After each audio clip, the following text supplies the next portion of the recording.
Dis die Ratel Rugby podcast. Slegs op Raakvat Rugby. Hallo aan al die Ratel Rugby luisteraars of kykers moet ek sê. Vanaand het ons 'n rugby legende in ons midde, Phil Pretorius, Dr. Phil moet ek seker sê. So Phil, eerste plek, baie dankie vir jou tyd. Ek weet daar's 'n nuwe hoofstuk in jou rugby loopbaan wat nou gaan aanbreek, maar ons gaan 'n bietjie op die einde daaroor praat. Maar ek wil sommer dadelik in die deur val en jou vra, waar het vir jou begin? Waar die liefde vir rugby begin? Waar het jou afrigtingsloopbaan begin? Jy kan die prentjie soveel as moontlik inkleer. Net om vir al die kykers en luisteraars agtergrond te gee rondom wie is Phil Pretorius. Ja, Dion, baie dankie. In die eerste plek, jy weet, dit is my voorreg om met 'n Springbok skramskakel te kan praat. Min mense weet wat uitstekende skramskakel jy was en hy vlamskerp breeksla en die 60 meter skoppe. So ja, Dion, ek van vroegs af was ons maar sportmense in die huis. Om die waarheid te sê, ek was 'n bietjie meer in cricket in as wat ek in rugby in was. So maar cricket en rugby en atletiek en tennis en alles nou gespeel op skool. Na skool 'n bietjie meer begin rugby speel en ook so 'n klein bietjie cricket. En my afrigting het eintlik begin met cricket. So ek het NKP se cricketspan afgerig. Dit was eintlik 'n paar goeie jare nou. Dit was jong Afrikaner seuns wat in 'n baie sterk liga nou gespeel het. Fanny de Villiers was een van ons spelers, maar ons het maar sleg slaag gekry nou my liga. En toe ek op 'n stadium was die 6:00 in die oggende tot 11:00 in die aande en cricketspelers drink verskriklik in die aande. So dan kom ek 12:00 in die nag en dan begin ek 6:00 in die oggend dog ek myself ek soek 'n bietjie 'n korter game. En toe het ek begin rugby afrig. Ek het toe klas gegee en dit was maar deel van my klasopdrag om sport af te rig en toe het ek begin rugby afrig. Ek het die Lishas NKP se tweede span afgerig en dit was wonderlik. Dit was so 'n wonderlike ondervinding. So ek het hulle die eerste jaar afgerig dat hulle mag geen bal skop nie. En die gevolg was ons het laaste geëindig. En die jaar daarna het die ouetjies in die finaal gespeel en die jaar daarna, ek dink die rekord staan nog steeds staan in die Noord-Transvaal se klubliga. Hulle het 144-3 gaan druk in 1 jaar. En dis nou 33 jaar terug en nog steeds kan ek elkeen van my spelers onthou en is vir my baie spesiaal. Net vinnig op 144-3, hoeveel wedstryde was dit gewees? Weet jy idee? Sorry. 19 wedstryde, 144-3. Ja, dit was fenomenaal. So net gou vinnig, ek wil gou teruggaan na die klas gee toe. Jy het klas gegee, maar jy my korrigeer as ek nou verkeerd, jy het jou doktorsgraad is in geskiedenis. Dis reg. Yes. Okay. So dit was jou vakgebied en dan so is die NKP en toe van daar af? Man, jy weet, baie keer kom jy, daar's 'n groot gesegde wat sê there's a tide in the affairs of men, en my tide of the affairs van my lewe gekom in 96. Die Arende het 3 wedstryde met 100 punte elk nou verloor. Die laaste een was 148-7. Ek het Noord-Transvaal se B-span afgerig en ek was op die keerkomitee en toe die Arende die aand na hulle 148-7 verloor het my gevra of ek nie die Arende wil kom afrig nie. En ja, dit was 'n helse groot skuif, jy weet. Ek was baie gevestig in my beroep. Ek het baie gehou daarvan. Dit was wonderlik om met die studente te kan werk. Ek het bietjie cricket afgerig, bietjie rugby afgerig. En daar het ek die groot sprong gevat. Dalk is dit maar omdat ek 40 begin word het. Jy weet, in 'n ou se lewe, as jy 40 is, dan wonder jy, moet ek nie ietsie niets doen nie. En toe het ek besluit om professionele rugby te begin afrig en toe ek na die Arende toe. Maar dit was 'n rude awakening. Dit was eintlik 'n wonderlike jaar ook, maar jy weet, dit is 'n baie harde jaar waar as die klas gee, hou almal van jou, jy is die gewilde ou, en dan kom jy in professionele rugby in, en jou hopafrigters wil jou nail, en die spelers is ontevrede wat jy nie kies nie. Ek maak toe elke liewe fout in die boek wat enige mens kan maak, en ek bied aan om vir die spelers se vrouens werk te gaan reël aan die ander kant. So ek trek toe van Noordrasval B af wat onder my speel het, 17 oukies George toe. Nou so dit was 'n hengse taak.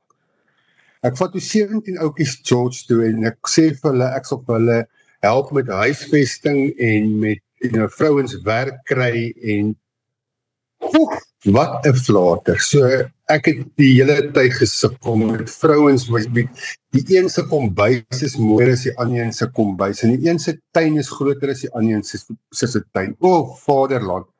Net daar het ek die groot les geleer, dat jy kan rugby afrig, maar jy kan nie beheer oor enigiemand se lewe neem nie. En ek wil so graag beheer oor 'n lewe geneem het, hulle gehelp het, maar dit was 'n hengse flater. So op die ou ende was dit 'n baie goeie jaar geweest, maar dit was 'n baie moeilike jaar. Wat het julle 96, ek onthou dit albei baie goed. Bram van Straten was een van die, ek het daar so klomp ouens, Bram van Straten was een van die spelers wat van die bo af saam met jou afgegaan het, hè? Dis ek, ja, jy weet so, as ek kan vir jou sê, daar was regtig 'n goeie spelers, jy weet so Bram van Straten was daar gewees, Botha Rousseau was daar gewees, Ralf Schreder was daar gewees, dan was daar die mees onderskatte voorryman ooit, Jaco Esbach was daar gewees. Ja, dit was eintlik 'n fenominale span, jy weet, en Thys Stols was as al ons pak was net enorm sterk, jy weet, en ek het so Heineke Meyer as my hopafrigter saamgevat, jy weet, so dit was eintlik 'n baie sterk span nou gewees, en mense het gedink is eintlik 'n wonderwerk, dat die Arende het 148-7 verloor, en toe wen ons die volgende jaar die Bulle op Loftus 30-18, maar vir my was dit nie so groot vir die verrassing, want ek het die Carlton-beker geken en geweet dat die gehalte tussen die A en die B-span was nie so groot nie. Jy weet so, ja, dit was regtig 'n sterk groep spelers. So jy was 6, laat ek nou net weet, 96, 97, dis toe jy Valke toe is, né? Nee, so 96 het ons klaargemaak by NKP en by die Bulle, en toe ek 97 Arende toe. Ja, 97. Ja, en toe ek 98 Valke toe saam met jou. Yes. Okay. 97, 98, ja, 98 Valke, in daai tyd was jy jy het super rugby afgerig. Ja. Ja, Stellenbosch, en toe was jy betrokke by 1 of 2 oorseese spanne, né? Ja, jy weet, Dion, ek dink, jy weet, as 'n rugby afrigter het jy 'n sekere leeftyd. So met ander woorde, jy weet, jy kan net 'n sekere tyd by 'n sekere plek, en ek dink, so, na die Bulls, so ek tomaties toe, en toe ek weer terug na die Arende toe, en toe hulle, ja, wonderlike jare daar ook gehad, maar by die Arende het ek half klaar gemaak, en toe ek van 2011-12, as ek oorsee vir 10 jaar, so in die 10 jaar het ek in Ierland opgerig, wat die wonderlikste tyd van vir my was. Ek het die nasionale spanne van Tonga, Tsjechië, die Cayman-eilande afgerig, ek was in Sri Lanka, net so ek was eintlik die hele wêreld vol gewees, selfs 'n tydjie in Portugal. So ja, dit was wonderlik nou gewees, om die waarheid te sê, dat ek dink, jy weet, daar baie keer bestaan die kader, dat afrigters, jy weet, op 'n sekere ouderdom, is hulle nie so goed nie, of wat ook al. Ek dink die waarheid is, as jy bly leer, word jy net beter en beter, en as jy nog die energie het. So, in elke plek waar ek afgerig het ek meer begin leer. So, ek dink, en die plek waar ek die meeste nou geleer het in my hele lewe, was in Ierland, want die Ire is tegnies, jy weet, en ewe skielik het ek wat hierdie vrye gees was, in 'n hardloop rugby, wat moes ek vir hulle tegnies begelei het. En dit het vir my as 'n afrigter baie gehelp. Ja, ek dink is een van Ierland se sterkpunte, maar omdat hulle het nie ons nommers in terme van spelers nie. So hulle moet so hard afrig aan dit wat hulle het en hulle moet wel jy kan kyk, hulle execution op hulle goed is amper flawless. So maar op die punt van wat jy baie geleer het en met jou agtergrond, ons weet jy het 'n baie filosofiese uitkyk op rugby. Wat is jou filosofie as jy by rugby kom? Weet jy, vir my is rugby deel van die groter geheel van menswees, jy weet. So, wanneer jy iemand kan afrig, dat hy vir jou later in die straat raak loop en vir jou sê, dat jy het iets in sy lewe beteken, is dit vir my groot. Daar's nou 'n ouetjie wat met sy hande werk in Helderberg en hy sê ek het hom geleer filosofiese boeke lees. Nou dit is die tipe goed wat vir my great is, jy weet. So ek sien rugby as 'n leermeester. Jy weet, in die tweede plek glo ek dat mense het 'n onbeperkte potensiaal. Ek dink ons het dit meer en meer gewys. Ek dink in die spanne waar jy gespeel het ons nie een enkele Springbok aan die begin gehad nie en dan speel ons teen 18 Springbokke en dan wen ons hulle op 'n gereelde grondslag. Nie een keer nie, nie twee keer nie, maar op 'n gereelde grondslag. En dit was gewone klubspelers en dit wys net vir jou dat daar skuil in elkeen iets groots. En ek het dit as my taak gesien om te kyk of ek daai grootsheid wat in elke ou skuil net kan uithaal. So dit is my hele filosofie. My filosofie is meer as 'n speel. My filosofie is om 'n volronde mens te kan kry. Ek dink ek wil 'n storie vertel dat jy nou so praat van om spelers te kry om hulle self te glo. Ek weet nie of jy dit gaan onthou nie, maar 98, jy's gepraat van Griquas. Toe's Griquas mos nommer 1 gaf jy dit toe Dave van Hoesle en Andre Markgraaf het mos afgerig. Albert van den Berg was daar, ek dink Piet Kraus was nog deel van daai groep. Luther Bakkers was na die span. So hulle was mos 98 Karibeker top of the lock. Hulle was heel bo. En die Falcons se laaste game was teen Griquas. En ek kan onthou jy daai Vrydag het Darren Scott het nog wat was dit 5, ek dink is 5 FM. Ek praat onder korreksie. En toe het hulle onderhoud met jou gehad en ek kan goed onthou jy het nog gesê nie ons gaan môre wen. En toe is daar so ongemaklike stilte want hulle was toe op baie stadium, ek dink hulle was soos 4 jaar onderwon of iets in Kimberley.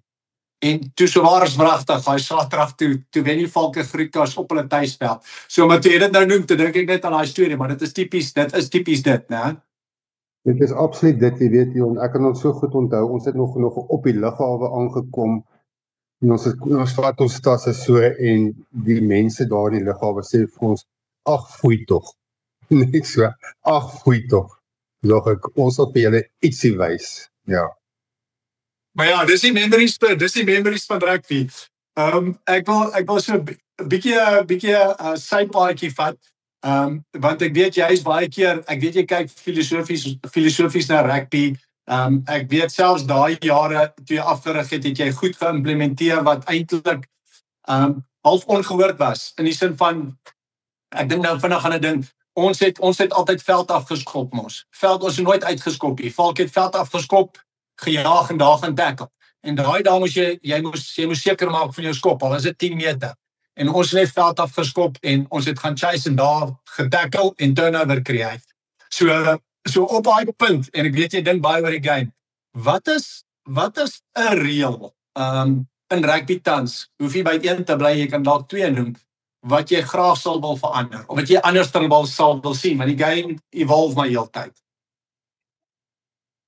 Jy weet, daar's baie nuwe reëls wat eintlik die spel vinniger maak. Daar's miskien 2 goedjies, dit is nie enorme goed nie. Die een is, ek sal wel graag gehad het dat rugby moet die klok stop wanneer die skram aangewys word. Sy steek sy arm uit skram.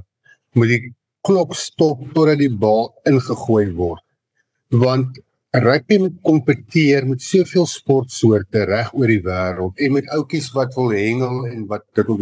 So rugby het 'n vermaaklikheidsdoel ook.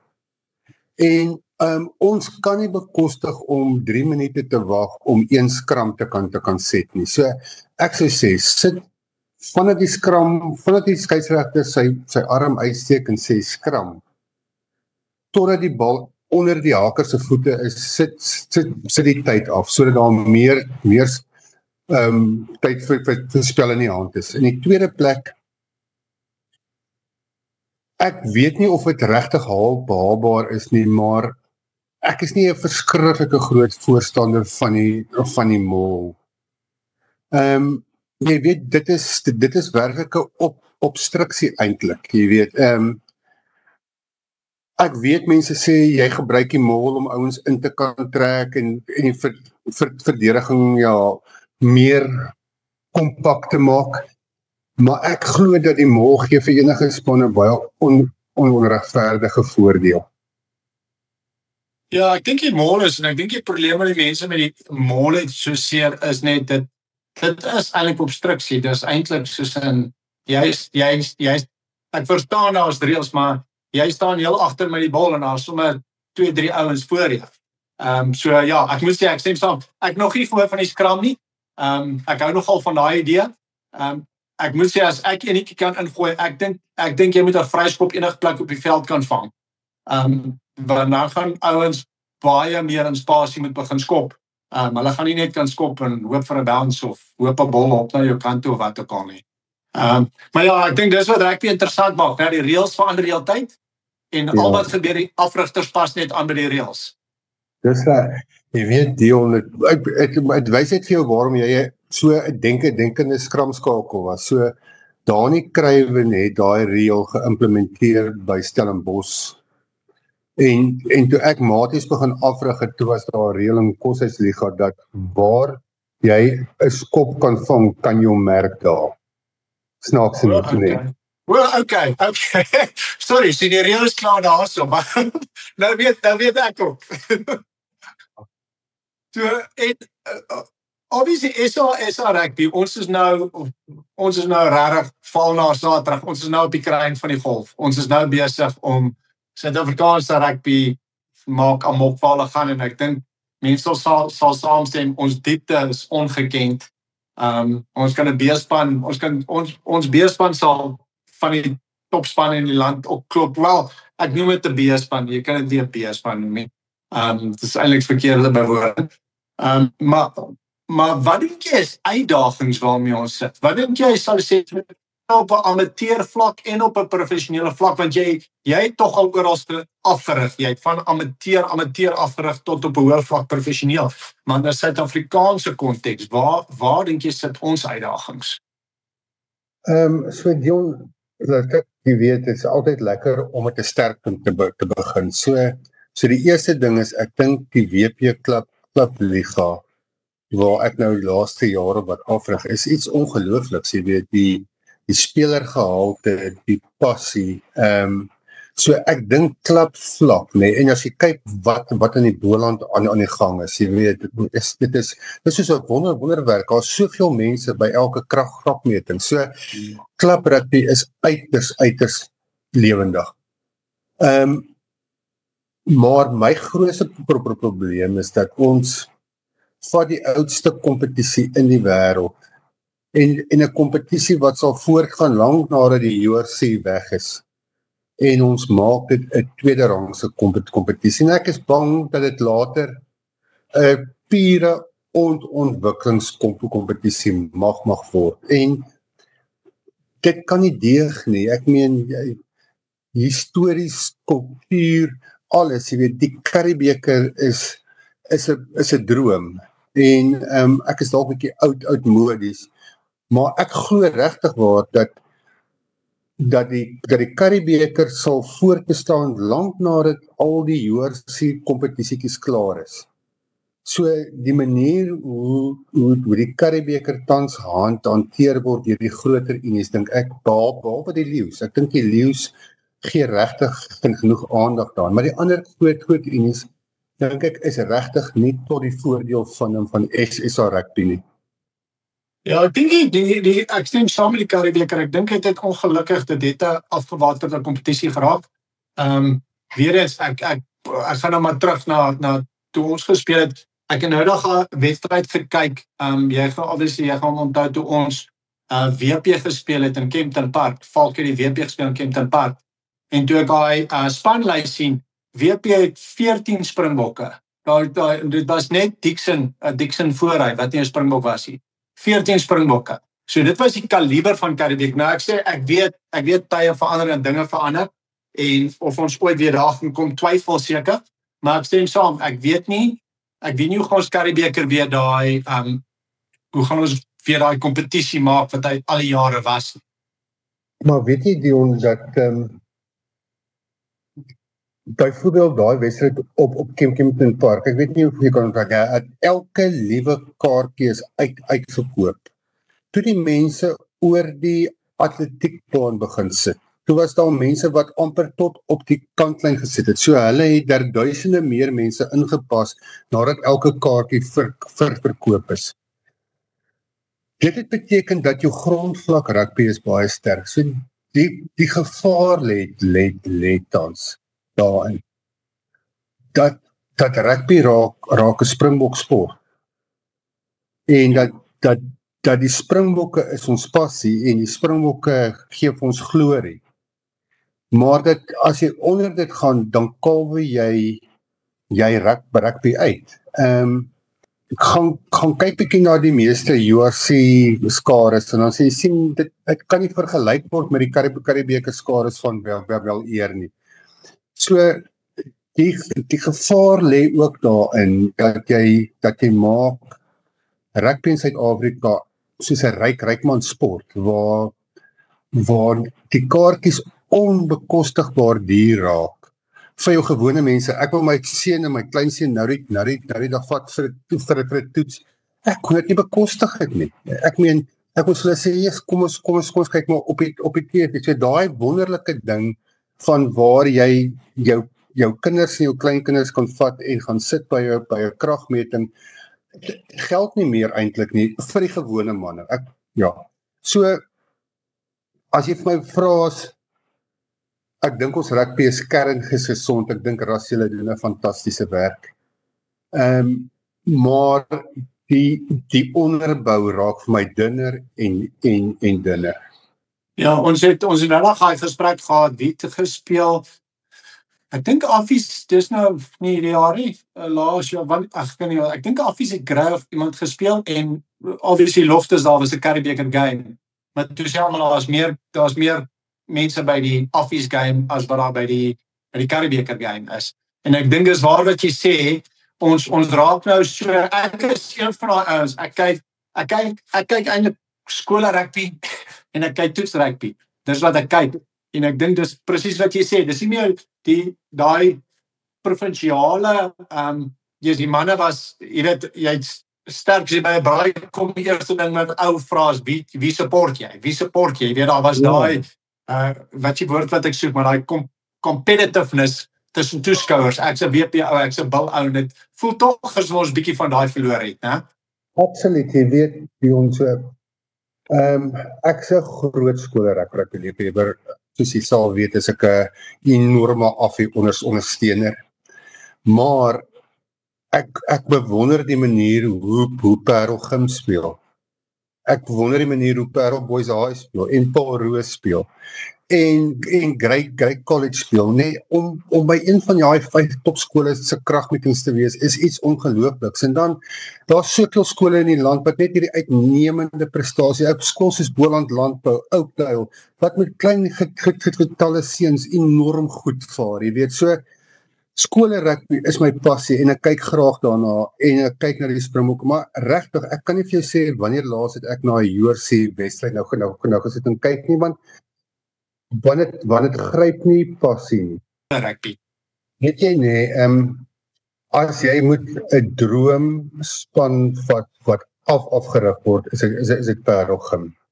Ek dink net Pieter Rousseau en almal saam met hom doen 'n enorme werk, jy weet, dis 'n gemengde skool met nie so baie seuns nie. En die manier hoe hulle speel nie, dit is net, ek gaan staan daar en ek kan my oë nie glo nie. En dis nie een spannetjie nie, dis al hulle spanne wat so opwindende rugby speel. Ek haal my hoed af vir hy skool. Die Kaapse skole is, ons het al baie gesprek, want baie van die podcast het juist gegaan oor skole rugby. En ons het nogal die Kaapse skole ek dink die Kaapse skole gaan net sterker word. Hulle gaan verseker sterker word. Want daar is maar 'n toevloei van mense hier bo af na die Kaap toe en soos ek sê, ek het nou dag in 'n podcast gesê, hier's 3 skramskakels met wie ek gewerk het. 2 is klaar daar en 1 is op pad soontoe.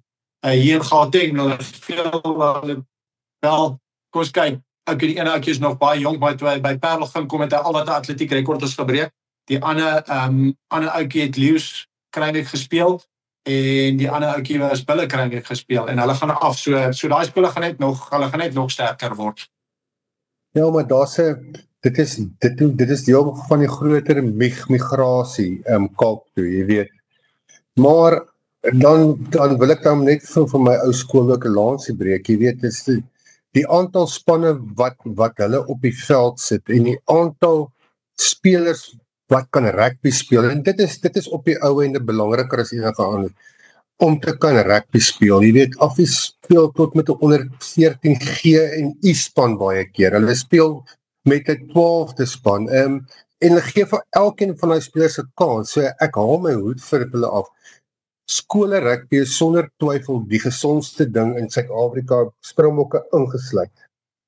Nee, ek moet sê, ek is ook, Nico al my altyd so uit oor Affies, maar dis een ding wat ek vir hulle moet sê, is hulle real games, daai onderste spanne kry almal games, al is dit, hulle sal Springs toe ry teen Springs Boys speel, en dis presies dit, ek het nou die dag op, was ek by so afrigtingsding, en toe moes ons net vinnig vir die ouers ietsie sê, en ek sê toe vir hulle, jy weet, dit is so, daar's bittermin spelers, jy weet self, die hoeveelheid spelers wat 'n Springbok gaan word, dis minimaal, maar partykeer moet jy net sê, dalk is jou kind se pinnacle daai eerste span van sy skool, of onder 14 B-span, en dis ook goed genoeg, nie almal hoef 'n Springbok te wees nie, en dis wat ek geniet, ek sê met my seun op, solank hy kan speel as Gappy, as hy wil presteer en hy wil beter doen, dan moet hy die werk insit. Maar solank hy game time kan kry, want ja, skool, dis die memories, dis wat jy onthou. Jy weet, Pion, nee, dat die romantiek van rugby lê daarin, dat dit 'n tuiste gee vir die maritjies en die vettetjies, vir die langes en die kortes, vir die stadiges en die vinniges. Jy weet, rugby gee vir elke oue kans. En bovenal is dit so 'n span sport, en rugby is daar inherente gevaar die hele tyd. Jy mag seer kry in rugby, omdat dit 'n kontaksport is. So, jy moet staat maak op die ou langs jou.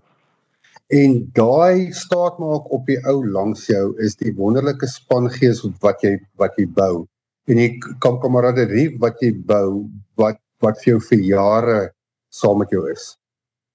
Ja, ek dink ek sê altyd, rugby is en weer gaan my nou uithaal oor my Engels, maar rugby is the ultimate team sport.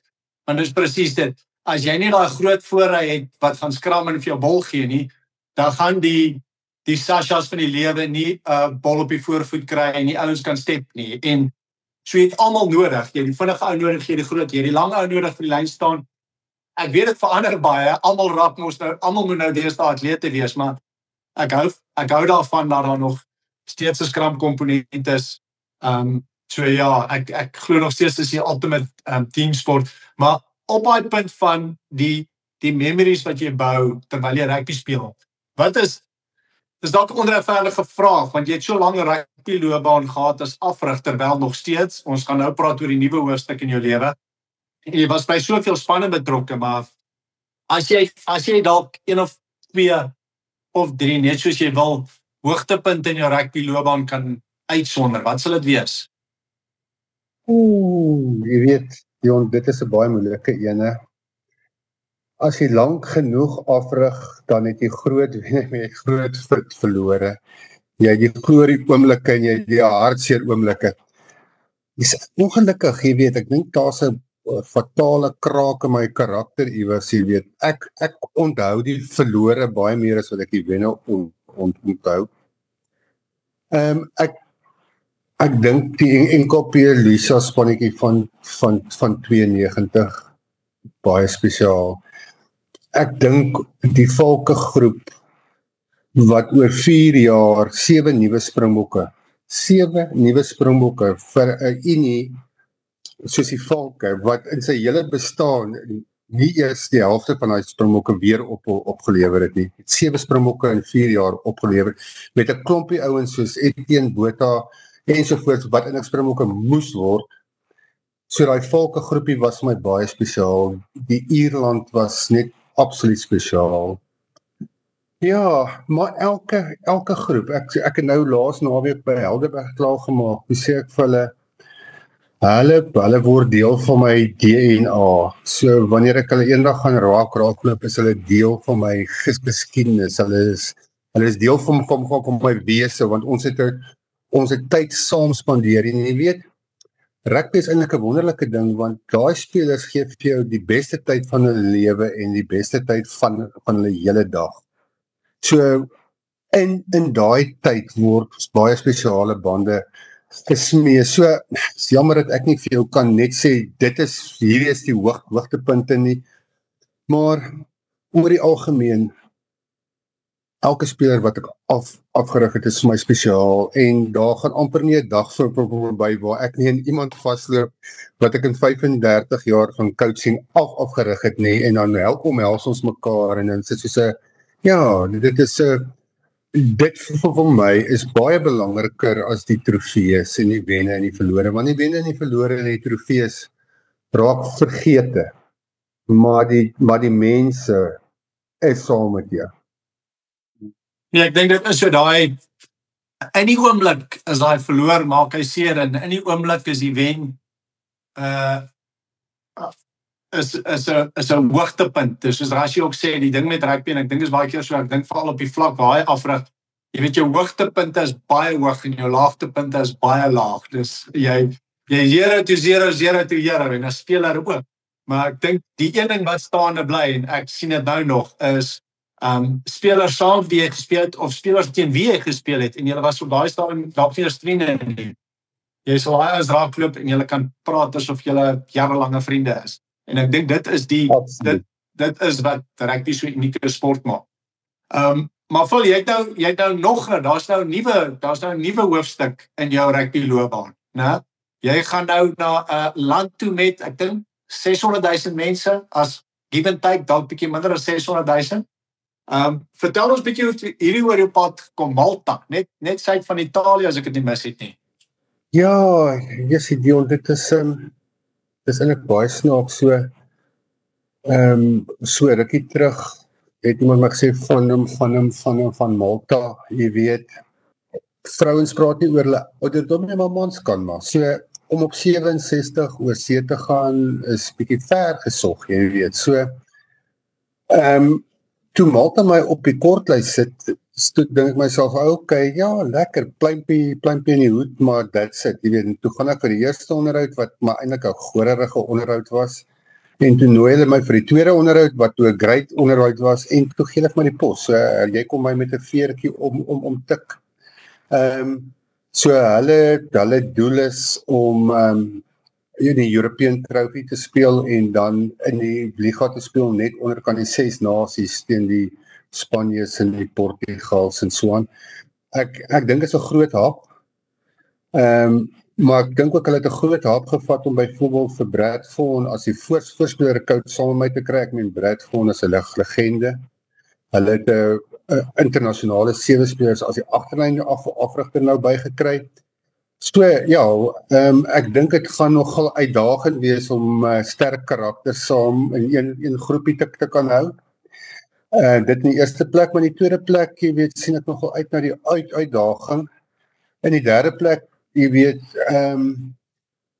moet ek maar net daai groot woord, ek moet 'n paradigma skuif maak, jy weet, dat hulle self nie sien as 'n klein landjie nie, maar as 'n sterk rugbyland presies dieselfde as wat ons genoem het by die Falcon, om jou nie te sien as 'n klein provinsie nie, maar as 'n magtige span. So dit is maar presies dit. En dan het jy 'n idee van hoe hulle spelerkorps lyk? Hoeveel spelers het, wat is die kaliber van speler? So Dion, hulle het op die eiland self het hulle klap ligas en so aan. Maar dan het hulle ook heritage spelers. Jy moet onthou, dit was 'n Britse kolonie. So daar het baie Britte daar kom bly en is aan toe terug Brittanje toe. So daar is baie heritage spelers, soos hulle dit noem, wat tans in Brittanje speel en wat dan vir Malta se nasionale span speel. Daar's ook 'n paar Aussies wat daar gestasioneer was in die Tweede Wêreldoorlog, wat terug gaan Australië toe, wat natuurlik kinders daar gehad het en so aan, en so hulle het 'n paar Aussies ook as heritage spelers. So ja, eintlik gaan ek in 'n absolute lucky packet in. Ek weet nie presies nie. Maar ek dink hulle het 'n redelike sterk rugby kultuur en ja, daarop bou ons maar voort. Wanneer gaan jy oorsoon toe? Ja, hulle wil baie graag hê ek moet volgende week gaan, maar die hele visum, die Schengen visum is maar 'n moeilikheid, jy weet. So as alles volgens plan loop volgende week, maar jy weet, daar kan die visum ding nog 'n rukkie duur. Ja, maar vol, ja. Sterkte met daai en dan 'n laaste enetjie. Ek dink ek jou laas ook gevra, wanneer gaan Vol Pretoria se boek skryf? Want jy het 'n weg met woorde. So wanneer gaan jy 'n boek skryf? Ja, jy moes nou met my broers gepraat het, want dit is 'n onderwerp wat omtrent weekliks in ons familie is. Wanneer skryf ek? Ek is lui, jy weet, ek is flipping lui. Ek hou daarvan om kort stories te skryf, dit is my great, maar om 'n boek te skryf is nou baie sweet, so ek moet maar die sweet gedeelte vir myself sê, doen dit net, jy weet. Ja, ek vra net, ek dink ek het jou laas ook gevra, want jy het 'n weg met 'n woorde en jy het 'n storie om te vertel, né? Baie interessante storie om te vertel. Nee, baie so, ons sal uitkyk, ek seker die boek gaan een of ander tyd, gaan hy sy verskynheid maak, so. Nee. Maar ja, enigiets van jou kant af? Nee, Dion, het was vir my baie lekker.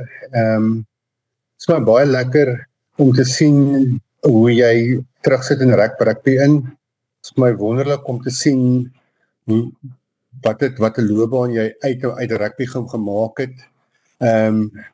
Ek dink nog steeds jy is een van die beter skramskapels wat ek in my hele lewe gesien het. Ek weet nie of jy kan onthou, ek het jou op 'n stadion bo Joos nou gespeel nie. Ek dink net, jy weet, ja, dit is 'n voorreg, jy weet, en dit is 'n voorreg om 'n rugby te kan wees, en ja, baie dankie. Nee, thanks Paul, baie dankie vir jou tyd en sterkte. Jy moet ons op hoogte hou van hoe dinge daar gaan, en as jy nie spelers het nie, moet jy maar laat ons van hierdie Suid-Afrikaanse boerseuns hoekom hy paspoort oorkry daar na jou toe. Ja, so daar hardloop 'n klompie Tsjechiese kindertjies nou met die van ys rond. So toe ek Tsjechië afgerig het, toe ek sommer met 'n sakeman 'n Suid-Afrikaanse klub daar begin, toe daar 19 Suid-Afrikaners oorgegaan, daarvan van net 'n paar daar agtergebly, is met Tsjechiese kindertjies nou getroud, van hulle speel nou vir Tsjechië se internasionale span, soos Nicolas Ys wat 'n nasionale held nou daar is, en so daar hardloop 'n klomp ysies rond daar so nou. Kyk, ek sê nog steeds, as kom ons gebruik Wallis as 'n voorbeeld. En ek kan dit doen want hierdie is 'n podcast Afrikaans, so Wallisers gaan my nie verstaan nie. As hulle rugby wil verbeter, sal hulle nou Suid-Afrikaanse bloed kom kry, want jy kan gaan kyk na Japan, gaan kyk na Skotland. Wat het gebeur toe daai ouens waar hulle swak was? Toe hulle buitelanders inbring waar hulle swak is. Toe jy beskryf wat gebeur met hulle rugby. En as ek iemand soos Wallis was nou, ek sal hier vir my vaste 5, sal ek my oudjies kon kry op skoolvlak en ek sal dit deur die Walliese stelsel bring. Dis wat ek sou doen. Ek dink dis nie daai roete gaan nie. Ek weet nie of hulle dan in die toekoms regtig in daai top 10 in die wêreld gaan bly nie. Absoluut, jy weet, Jon, ek het op 'n stadium in Ierland het ek 'n ouetjie wat vir Parelham se derde van gespeel het. Nou gevat, net wys hy vir die potensiaal wat hy is, en daai ouetjie het 'n held in Ierland geword, en hy het 'n baie bekende speler nou geword. So, nee, jy weet, hier is enorme potensiaal in Suid-Afrika. Jy weet, daar's ouetjies wat, ek gaan kyk baie na Paul Roos, want ek meen, my kleinseun is daar. Daar's ouetjies wat in Paul Roos se onder 16 E-span speel, wat great spelertjies is, jy weet. Nee, dit is so as hulle slim is, gaan die res van die wêreld bietjie hier kom koop. Ek dink dit tel vir ons, laat ons baie spelers het, maar dit tel ook teen ons, né? Want partykeer moet jy minder afrig, want jy kan net vervang, maar daar's nog, jy het spelers wat jy kan vervang, soos jy sê, dis nie soos in Ierland nie. Nee, en jy weet, daar gaan soveel spelers deur jou vingers. Jy weet, ek kan onthou toe ek maties afgerig het, het daar Springbokke later uit daai groep gekom wat nooit maties ingespeel het. Ek dink aan 'n skramskakel so Sean McLeod. Hy het altyd weeks gespeel en onderkant doen. Daar's soveel super rugby spelers daar gespeel wat net nooit die kans gekry het nie, maar daar is net soveel spelers, jy weet dat hulle kon nooit 'n kans kry nie. Ja, dit is soos ek sê, dit is ons sterkpunt en is ons swakpunt, ongelukkig. So maar vol, ja, luister weer eens, baie dank vir jou tyd, ons waardeer, en ja, sterkte vir jou, hou ons asseblief op hoogte van hoe dinge gaan daarso. Ek sal die sterkte daar ook hoor, baie dankie. Dankie, Vol. Dis die Rato Rugby Podcast. Slegs op Raak vat Rugby.